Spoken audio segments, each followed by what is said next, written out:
All right. So in general, let's say in 99% of the case of the businesses that we support, and when we talk about these models, we see that a lot of businesses still are steering their organization based upon a certain level of gut feeling, and that the models that they use, or let's say what you see here, Excel sheets that are within the organization, lack different dimensions of analyses to steer the margin in the direction that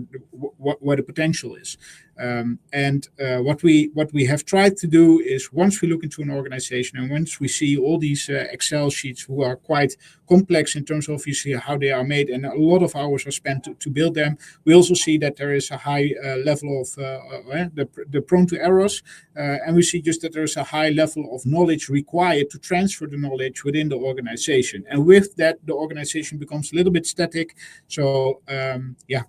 we want to try to change the situation, to bring you a model and to talk about a methodology that maybe could change this perspective for you as a business.